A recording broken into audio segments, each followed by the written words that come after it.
Muito obrigada, Sr. Presidente. Muito obrigada aos nossos convidados por virem aqui esclarecer um pouco mais, enfim, as perguntas que temos sobre a dívida.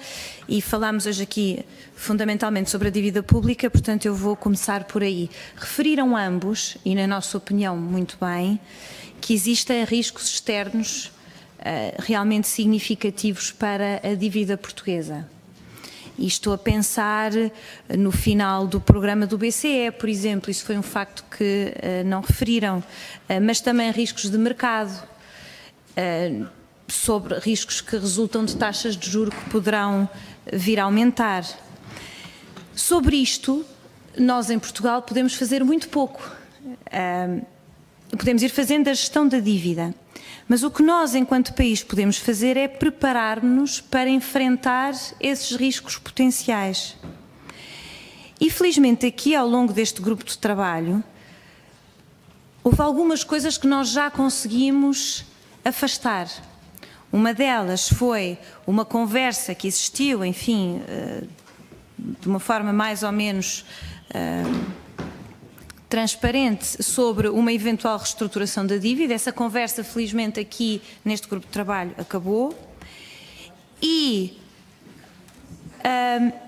as propostas, e também têm sido bastante já mais afastadas, as propostas de alguns economistas do Partido Socialista e do Bloco, que tinham por objetivo mudar a gestão da dívida, mas que seria para uma forma muito mais arriscada.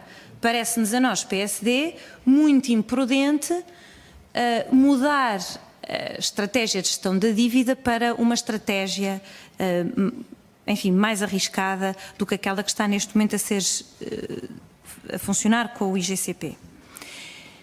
O que nos preocupa então é como é que nós podemos fortalecer a situação do país para evitar que estes riscos nos façam regressar a uma situação muito mais complicada nos mercados.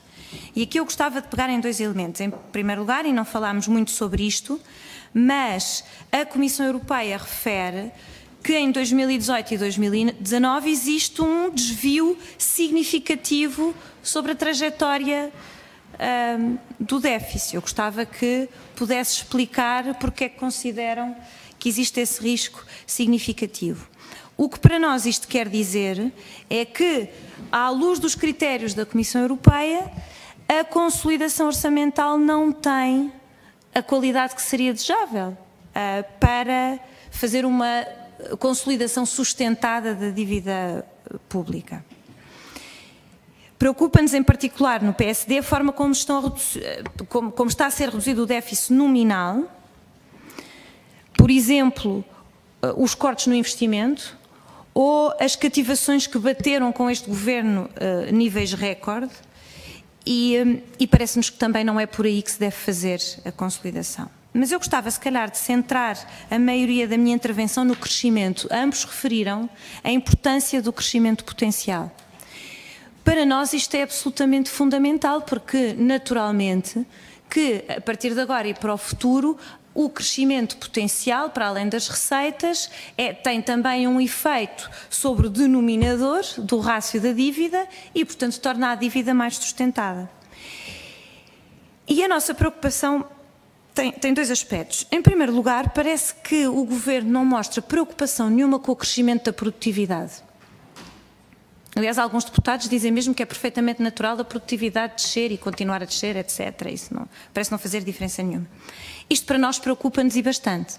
E preocupa-nos também que, por exemplo, no primeiro trimestre, tenha a produtividade caído 0,6%. O Governo tem uma projeção muito mais otimista, mas com base nos dados que nós temos atualmente, não vemos como é que isso seja possível. Na nossa opinião, este otimismo relativamente à produtividade compromete a projeção para este ano. Mas mais grave é que não parece existir no Governo nenhuma visão sobre como poderá aumentar o crescimento potencial e, em particular, a produtividade. E devo-vos até dizer que, por vezes, o Governo e até o Primeiro-Ministro falam de reformas estruturais, mas eles têm em mente uma ideia muito diferente do que eu penso que é aquilo que vieram falar e dizer sobre as reformas estruturais. Portanto, o que eu acho que poderia ser útil em sede deste grupo de trabalho era explicar, na vossa opinião, que tipo de reformas estruturais é que seriam importantes preservar ou implementar novas reformas que possam ser implementadas. E neste contexto, obviamente, consideramos preocupantes as tendências a que temos assistido por parte do Governo de fazer alterações e reverter algumas reformas que o anterior Governo tinha realizado. E com isto termina o meu tempo. Muito obrigada.